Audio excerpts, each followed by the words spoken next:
আইন নিজেদের কাছে অন্ধ করে রাখবেন না। আইন যদি নিজেদের কাছে অন্ধ করে রাখেন তাহলে এই সন্তানরা একদিন সংগ্রামী হবে। এই সংগ্রাম একদিন রাষ্ট্র জাতির জন্য কান্নার রোল আসবে। এটা আমরা কেউ কামনা করি না। আমার বাবা মা যখন চায় আমি সুস্থ থাকি, আমিও চাই আমার সন্তানরা সুস্থ থাকুক। দয়া করে এই সুস্থ জীবনটা আল্লাহর হস্তে কেউ নষ্ট করবেন না। আপনাদের সবাইকে অনুরোধ করলাম, দয়া করে যে যে দায়িত্ব আছেন, দয়া করে এই দায়িত্বর জায়গা থেকে সুষ্ঠু একটা সমাধানের পথ বের করে নিয়ে আসেন। রাগ, অহংকার, জিদ দিয়ে ভালো কিছু হয় না।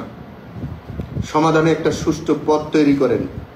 যারা রাষ্ট্রের জ্ঞানী ব্যক্তিরা আছেন, সম্মানী ব্যক্তিরা আছেন এবং রাজনৈতিক নেতারা আছেন, আপনাদের কাছে অনুরোধ করলাম, আপনাদের কাছে সকলের কাছে অনুরোধ করলাম, সবাই আমাদের দেশের 90% মানুষ মুসলমান, ধর্মীয় নেতাদেরকে অনুরোধ করলাম, দয়া করে আপনারা সবাই যার যার জায়গা থেকে সহযোগিতা করুন। এই রাষ্ট্রটা সবার জন্য যেটা মঙ্গল হয়। আমি আবারও বলছি, দিনের পরে রাত্র আসে, রাত্রের পরে দিন আসে। কেউ যারা অন্যায় করেছে তাদের পানিশমেন্ট হবে, আর যারা এখন অন্যায় করছেন তাদের জন্য ভয়াবহ পানিশমেন্টের ব্যবস্থা আছে। দয়া করে সবাই সংশোধন হয়ে একটা ভালো কিছু করার চেষ্টা করেন। 1 বছর এনাফ সময়, অনেক ক্ষতি হয়েছে। 1 বছর 1 দিন পরে আজকে আসলাম। দয়া করে সবার কাছে আমি অনুরোধ করলাম, দয়া করে সবাই একটা পরিবর্তনের জন্য একটা সামনের দিক সবাই যেন একসাথে চলতে পারে, সে একটা পথ সবাই মিলে তৈরি করুন।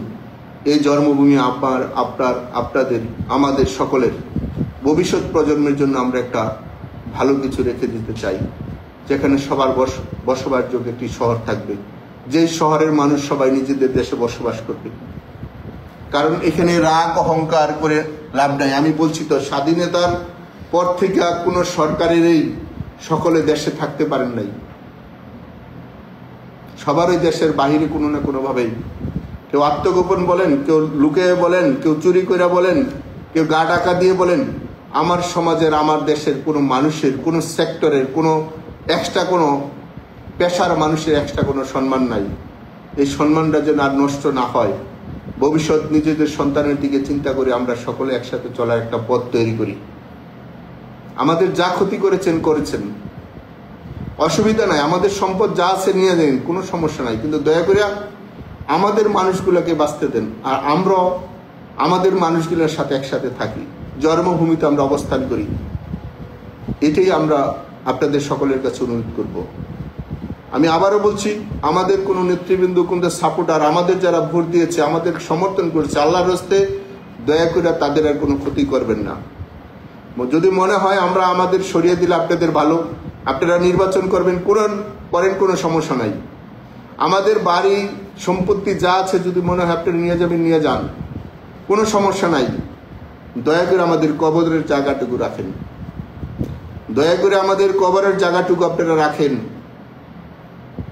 কারণ আমি আপনাদের সম্মান না দিলে আপনাকে সম্মান দিবে না, আমাকে সম্মান না দিলে আপনিও কোনোদিন সম্মানিত হবেন না। হয়তোবা কিছুক্ষণের জন্য আপনারা হাততালি পাবেন। আপনাদের সকলের ফাইল রাষ্ট্রীয়ভাবে কোনো না কোনো কেউ সামনের দিকে রাখছে, একদিন আপনাদেরকে এভাবে ঘাড় ধাক্কা দিয়ে বের করে দিবে। এটা কামনা করি না, এটা কারোর জন্য ভালো না। কিছু কিছু পদধারী নেতাদের কারণে আজকে আমরা অপমানিত হলাম, কিন্তু যারা অন্যায় করেছে, যারা লুটপাট করেছে, আপনারা তাদেরকে আরোই দলের না। সেই হিসাবে যারা অন্যায় করেছে, রাষ্ট্রীয়ভাবে লুটপাট করেছে, আওয়ামী লীগকে এবং আওয়ামী লীগের সহযোগী সংগঠনকে বেকায়দায় ফেলে গেছে, হায়াতে যদি থাকি সেগুলা সামনের দিন বলবো। সত্য কি জিনিস সেটা সামনের জনগণকে জানাবো।